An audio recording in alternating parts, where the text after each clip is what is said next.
A Date with Judy, starring Louise Erickson as Judy and John Brown as father. Hello? Hello, Judy. Randolph, my darling little brother. What did you find out? Well, Tootsie's going to wear a pink taffeta with a high neck. She said that'll enable her to look like Jean Crane from the front. Well, what about the back? Well, it's cut way down in the back, and it's got a bustle, which Tootsie says will enable her to look like Lana Turner from that, side. Oh, Randolph, my worst fears are realized. It isn't fair. What isn't? Tootsie is going to look like two dream girls at the dance, and I'll just look like myself from both sides.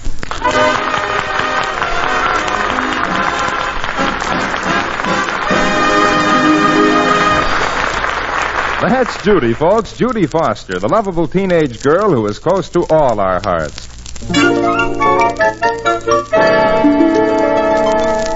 It is a nice, peaceful evening at the Fosters for Judy's father, mother, and kid brother Randolph until Judy says... Father. Yes, Judy? I have approached a crisis, and you are the only person who can help me. Oh, really, dear? Yes, Father. I'm facing destiny. Destiny, huh? Yeah, she faces it once a day and twice on Sundays. Randolph. Mother, will you please speak to your younger child? Of course. Good evening, Randolph. Good evening, Mother. Oh, Mother, you never discipline him. Well, what's bothering you, Judy? Well, Father, tomorrow night I am going to be a member of the most intellectual gathering of any gathering I have ever been a member of. You are? Mm-hmm. I'm going to attend the Gregory Hickson Lecture. Oh, Gregory Hickson. Who's he? Well, Melvin, don't you know he's the authority on international relations? Oh, yes, of course. International relations. Do you suppose they're worse than our Ashtabula relations? Randolph, really, if that's the best you can do, just don't try. That is the worst joke I have ever heard. It certainly is, Randolph. I didn't even like it when your father told it 12 years ago. Father, I feel I simply cannot go to this lecture without assistance from you. It's so terribly intellectual. I really need your help. Ah. Intellectual, huh? Well, now, Judy, I wouldn't say I was any George Bernard Shaw. I wouldn't say that either. No, but it is true, Judy, that I do try to keep abreast of the times on literature, art, politics, all the important things. I know you do, Father. Oh, yes, indeed. Everybody should keep up on things. None of us should miss going to lectures. Why, when you realize how lucky we all are to have the opportunity of improving our minds. Well, Judy, I'm proud of you for taking such an interest in the worthwhile things. Oh, thank you, Father. Now, what shall I explain to you? Art? Politics? Music?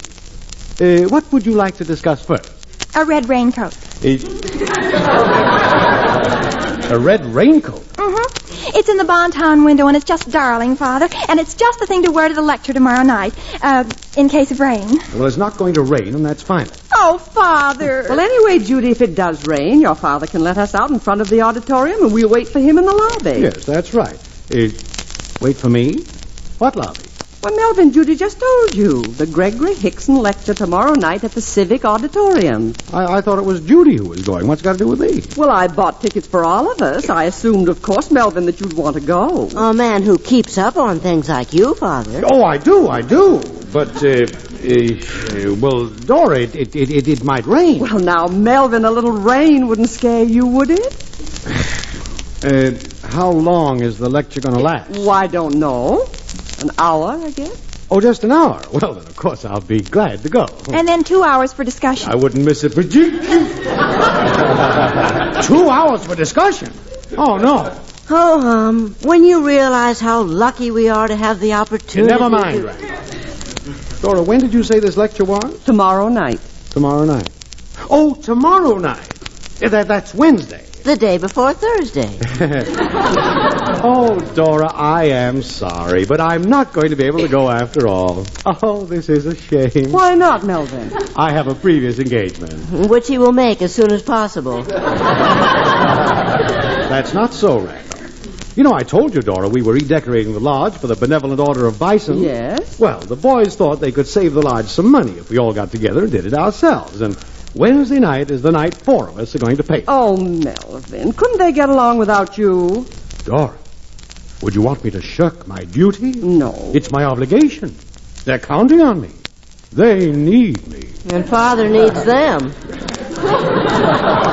Well, Melvin, if you feel you absolutely have to go. Oh, I do, Dora, I do. I'm really sorry.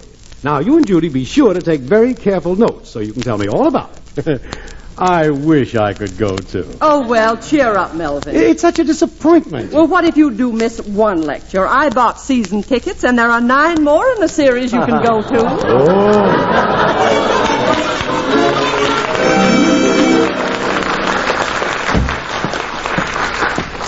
Foster, what kept you? I'm sorry to be late, Emerson. I had to drop Dora and the kids off at that Hickson Lecture. Oh, I almost got stuck to go to that, too. Well, I certainly was glad I had a good excuse. Yeah, imagine 3 hours on international relations. Yeah, I bet they're worse than my Ashtabula relations. Do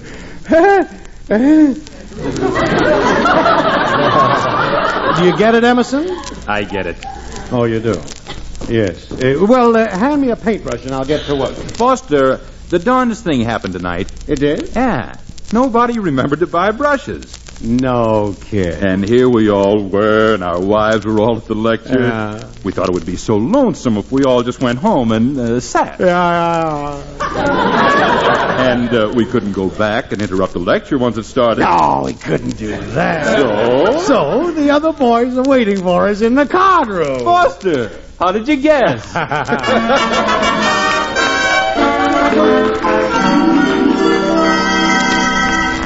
Now listen, boys. Let's not play for chicken feed tonight. Now, Foster, take it easy. Yeah, well, Emerson, when I play bridge, I like to gamble.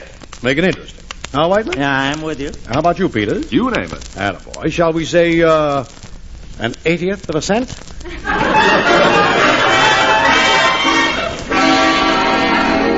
Your lead, Peters.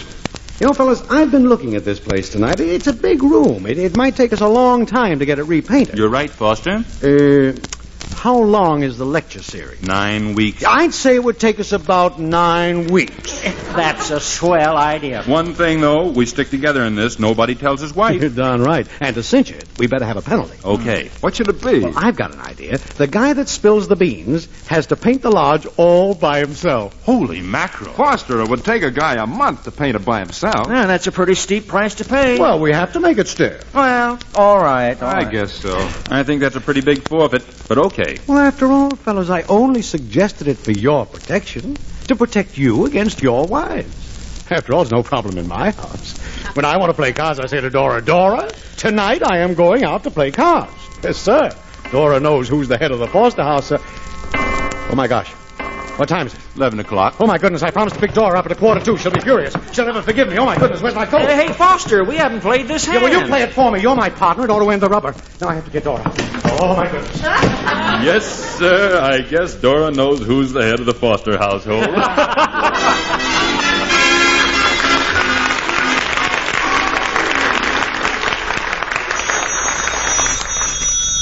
Hello? Hello, Foster. This is Whiteman. Oh, Whiteman, yeah, I was just going to call you. How'd I do last night? Well, Foster, I hate to tell you this. Uh-oh. Bad news. Yep, you paid for the party. I did, huh? Mm-hmm. What'd I lose? 13 cents. Oh, had me worried there for a while. Pay Emerson. Emerson? Yes, he had the ace, king, queen, 6 times of diamonds. Oh. Yep, we went down 4 tricks on that hand you walked out on. 6 diamonds. Wouldn't you think he'd have bid 'em? Yeah, well, I can see why he kept still. Well, I'll see you next Wednesday. Okay, Foster? Oh, sure. Remember now, mum's the word. Father, are you through with the phone? Judy, how long have you been there? Oh, I just came in this minute. Oh, well, that's fine, Judy, fine. Welcome home. Thank you. I've got to make an important call to Mitzi regarding clothes. Oh, Father, Yes, Judy. who's buying diamonds? Diamonds? What diamonds? Well, when I walked in the room, I heard you mention 6 diamonds. And naturally, when a girl hears about diamonds, she can't help but listen. Diamonds are so expensive. They certainly are, Judy. Are you, Father? Am I what? Are you buying the diamonds? Who, me? Mm-hmm. Is it a surprise? Yes, it certainly is. I heard you say mum's the word. I did? I said that? Yes, Father. Judy, All right, I'll tell you, but you mustn't breathe a word of it to anybody. Oh, I won't, Father. You see, we fellas... No. It was this way. Ed Emerson is buying his wife a diamond bracelet for their wedding anniversary. He is? A diamond bracelet? I can't believe it. Neither can I. Oh, but that's wonderful, a diamond bracelet. Oh, it's so romantic.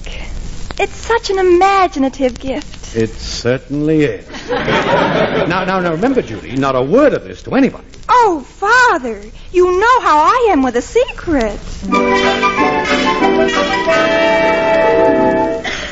Randolph, be honest with me.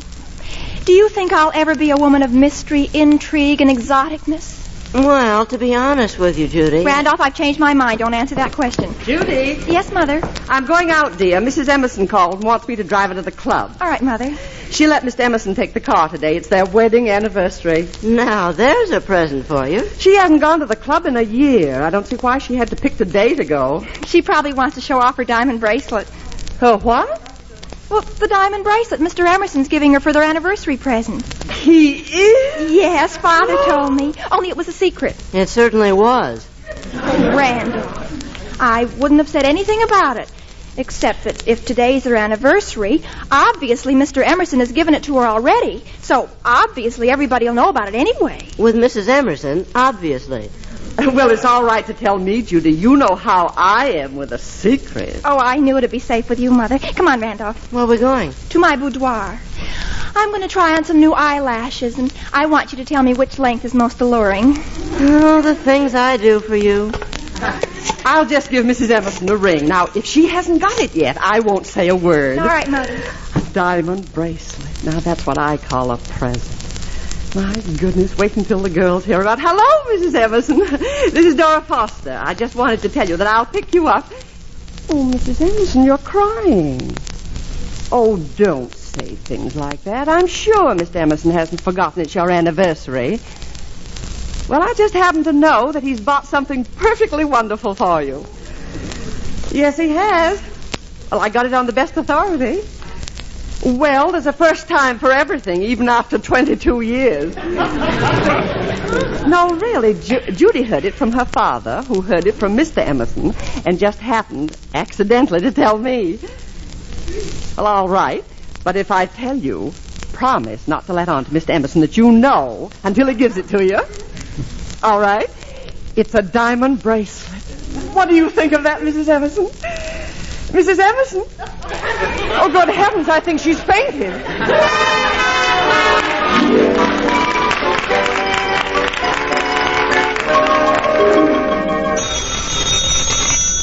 Hello? Foster? Oh, hello, Emerson. I hear those diamonds kind of fixed you up the other night. They fixed me up all right. Melvin Foster, you pay off or I'll sue.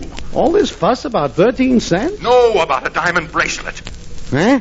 You told Judy I was buying my wife a diamond bracelet. I told you... Oh, that. Oh, Emerson, that was just a little joke. Ha ha. Ha yourself. Well, I had to tell Judy something. See, she came in while I was talking to Whiteman about your diamond hand. Now, if I told her the truth, think what would have happened. Think what has happened. Now my wife expects a diamond bracelet. And as long as you were so generous with my money, you can just go right out and buy her one. Oh, now, Emerson, don't be ridiculous. I can't afford a diamond bracelet. Okay, then, if that's the way you feel about it, you can paint the lodge. Huh? Yes, sir, you can paint it all by yourself, too. That was the deal. Well, I can't take time off from my business to paint the lodge. Oh, now, look, explain to Mrs. Emerson. Tell her how Judy makes things up. Tell her it was all a mistake. Tell her... You tell her. I dare you. All right, I will. I'm not afraid of her. I'll just go right up and I'll say, Mrs. Emerson. I'll say, Mrs. Emerson. Yes, Emerson. Foster, go on. How much does a diamond bracelet cost?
And now back to A Date with Judy.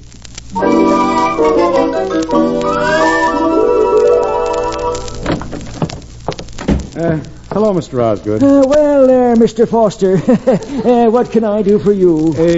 I came in to see about a diamond bracelet. A diamond bracelet, Mr. Foster? Something sort of distinctive, but modest. I have just the thing for you. It's beautiful, custom-made, exquisite. Sounds fine. And seeing that it's for you, Mr. Foster, I'll let you have it at half price. Well, that sounds good. Here it is, right here. Say. And to you, the price is... Yes. $5,000. Well, What? A special bargain to you. Yes.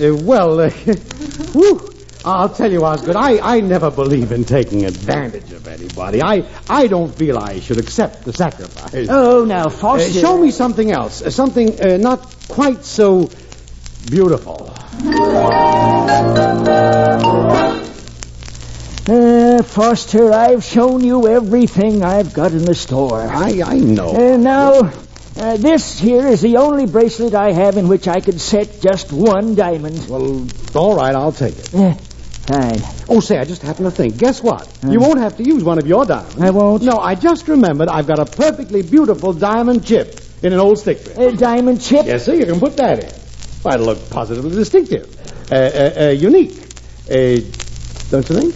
Don't worry, Mr. Foster. There isn't a doubt in my mind that this diamond bracelet will be the only one of its kind in the whole history of diamond bracelets.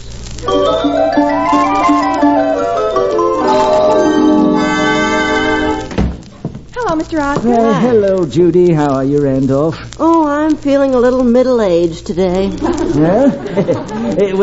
What can I do for you kids? Well, Mr. Osgood, this morning I said to myself, Judy Foster, I said, do you realize that Christmas will be here?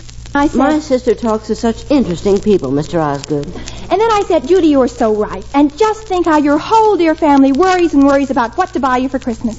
Well, Mr. Osgood, I don't want my dear family to worry, so I quickly said to myself, what shall I do to keep my dear family from worrying about what to buy me for Christmas? And you answered yourself, go and pick out the presents yourself. Yes, Randolph, that's what I said. So, Mr. Osgood, I'll just sort of look around, if I may, and casually point out the things that I like. And should my dear family come in here to choose a present for me, you could sort of casually point out what I pointed out to you. Well, now, Judy, that sounds like a very good idea. Start pointing. I knew you'd understand, Mr. Osgood. Sure, Judy. I've got a daughter myself. Say, incidentally, you tell your father I'll have that diamond bracelet ready earlier than I thought. Diamond bracelet? My father? Yes, he picked one out this afternoon. My father did? Yep. Are you sure? I'm sure. He spent the whole afternoon here.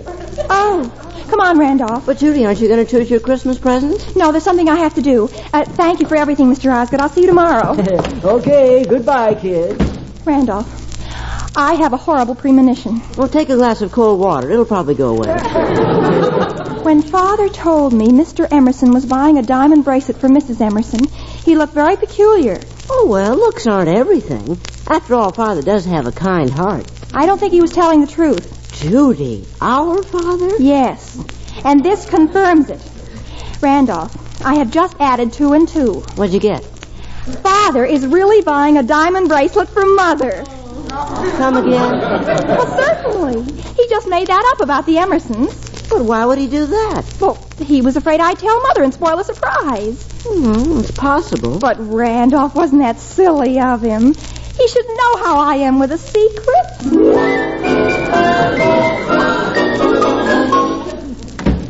Hello, Mother. Hi. Hello, children. Judy, Mrs. Emerson's never been so excited about anything in her life as she is about her diamond bracelet. She got it? No, but she's going to. She is? Judy, what do you mean? You said she was going to. Mother, you mean you told her? Well, yes, dear, I didn't intend to, but I was practically forced into it. And then she was so surprised she fainted. Imagine, fainting. But, Mother, that's horrible. You see, I made a mistake. It isn't Mr. Emerson who's buying the diamond bracelet. It isn't? No, it's Father. He's buying it for you. What? Randolph, help! Mother's fainted.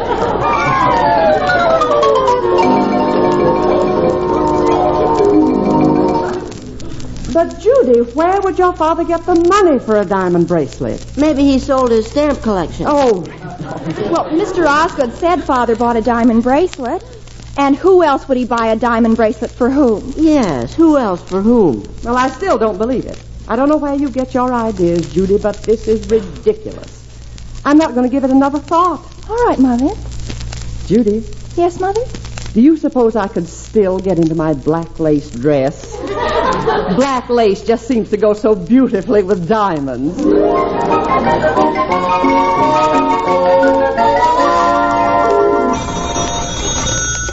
Hello? Oh, Foster, say, this is Whiteman. I hate to bother you at your office, but will you do me a favor? Sure, what is it? Well, you know I'm in charge of all the furniture and stuff at the lodge while the redecorating is going on. Yeah? Well, I've been asking the different fellows to store some of our better things at their houses. Well, I'll be glad to take anything you want. I got plenty of room. Swell. You can have the bison head. The bison head? Oh, now, Whiteman, I'd certainly hate to have that thing staring me in the face every morning. Well, that's the way we all felt. None of us wanted to do it, so the best thing we could do is to give it to the low man in the poker game each week. Oh, now, Whiteman. Now, Melvin, it's for the lodge. No, I know, but... It's our emblem. Yes, but... You should be proud to keep it, just as a matter of sentiment. Yeah, well, maybe it'll come in handy if there's another meat shortage. Okay, Whiteman, I'll take it. Thanks a lot, Melvin. I sure appreciate it. I sent it over to your house a little while ago.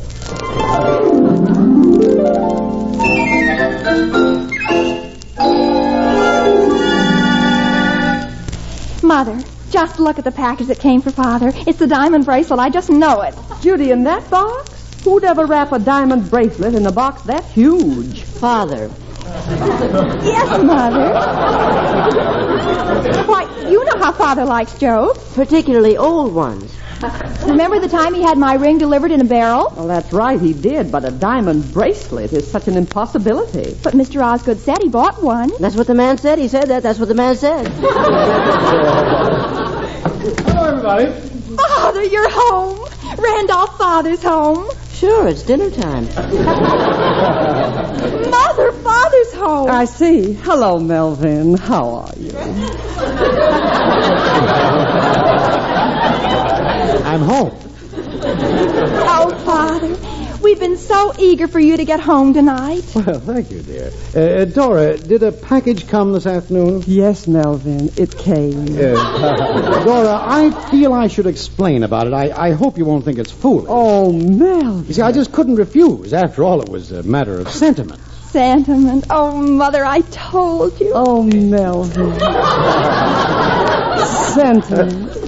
And Dora, I'm sure it won't worry you long. Well, what do you mean by that, dear? The finance company's going to take it back. If you don't want it around, maybe you can store it in the attic. Oh, Melvin, you and your little jokes. Now, Melvin, you know I'm going to love it. You are? Why, of course I will. My goodness, what woman wouldn't? Well, I can think of several. Well, what other woman in town has one? Well, yes, that's true, but... Oh, and don't think I'm not going to show it off. I'm going to wear it tonight, tomorrow night, and every night. And, Father, Mother says if I'm careful, I can borrow it sometime. Good heavens. Imagine me, Judy Foster, wearing diamonds. Diamonds? What diamonds?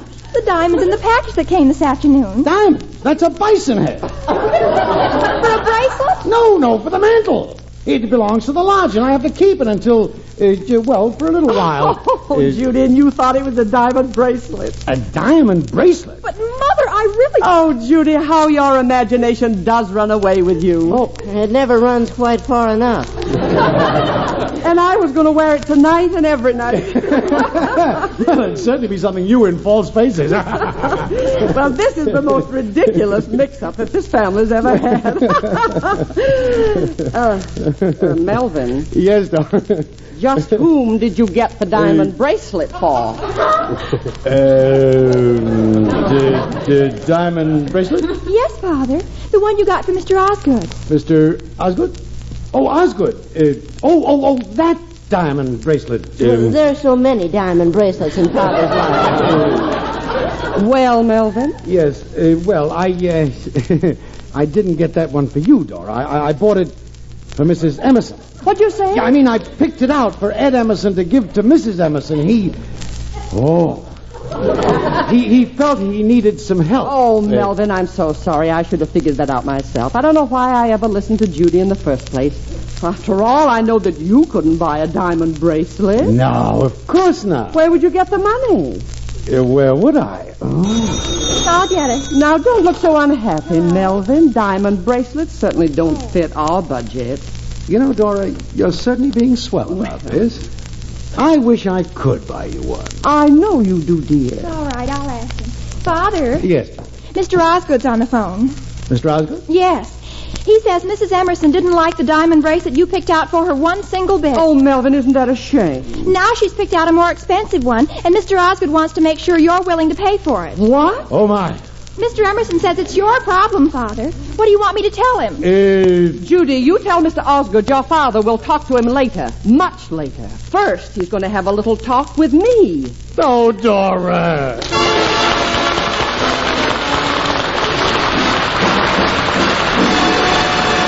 We'll hear more.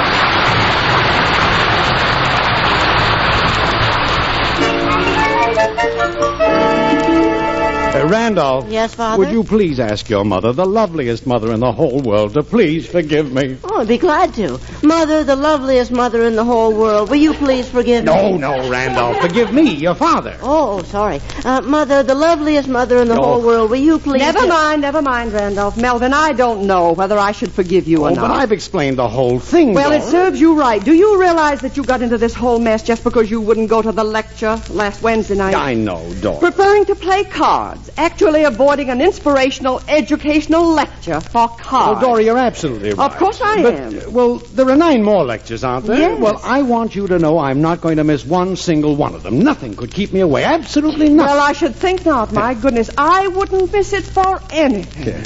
Why, that Mr. Hickson is the most interesting man I've ever listened to. I learn so much. Why, I just can't wait until next Wednesday. Mother. Yes, dear? I forgot to tell you, Mrs. Whiteman called. She wants to know if you can come to her hen party next Wednesday night. Oh, I'd love to. I'll call her right back. But, Dora, Wednesday night, what about the lecture? Oh, Melvin, you can't expect me to give up a hen party for an old lecture, can you? Oh, for the love of...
Judy, starring Louise Erickson as Judy and John Brown as father, has come to you through the worldwide facilities of the United States Armed Forces Radio Service, the voice of information and education.